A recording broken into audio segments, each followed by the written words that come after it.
Good afternoon and thanks for joining us at I-24 News. I'm Benjamin Chong Alfares. South Korea said it would take all possible measures, including potential UN sanctions, to ensure Pyongyang pays the price following its fourth nuclear test, the latest in which the rogue state claimed it tested a hydrogen bomb.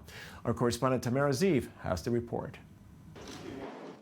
South Korea has vowed to take all possible measures to ensure Pyongyang pays the price following its fourth nuclear test. The secretive North, already under heavy UN, EU and US sanctions for its missile and nuclear tests, said earlier that it had successfully tested a hydrogen nuclear bomb. If confirmed, this would mark a stunning step forward in the country's nuclear development. Our government strongly condemns North Korea ignoring repeated warnings from us and the international community and pushing ahead with the fourth nuclear test, which clearly violated the UN resolutions. We will take all possible measures, including further United Nations sanctions, by closely cooperating with the international community, including our allies and countries of the six-party talks, so that North Korea will pay the price for the nuclear test.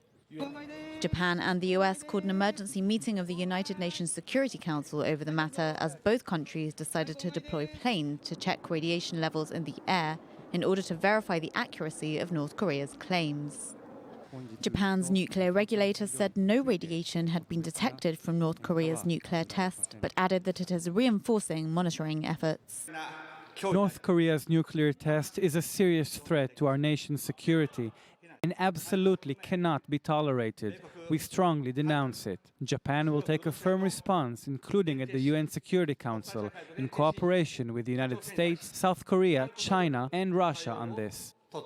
China, too, joined the chorus of voices decrying the test. Today, the Democratic People's Republic of Korea disregarded the general opposition by the international community and conducted a nuclear test again.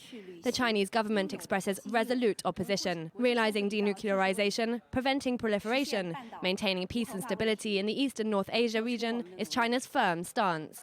Most experts had assumed Pyongyang was years from developing a thermonuclear bomb, while assessments were divided on how far it had gone in mastering the technology to miniaturize a device that could fit on a ballistic missile. Vowing to stick by a no-first-use policy, Wednesday's statement said Pyongyang would continue to pursue an advanced nuclear strike capability.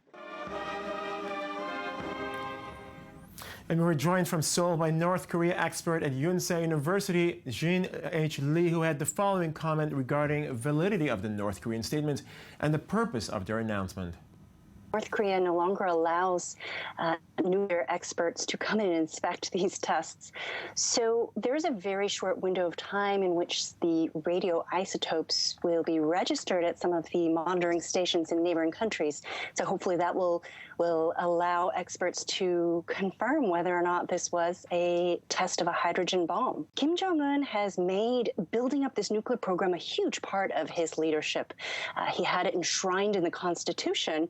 So building nuclear weapons is the way forward for North Korea, and it's going to be for a long time. That is something that the world has to contend with. As with every nuclear test that North Korea has conducted, there will no doubt be condemnation and sanctions. We have seen several rounds of UN Security Council resolutions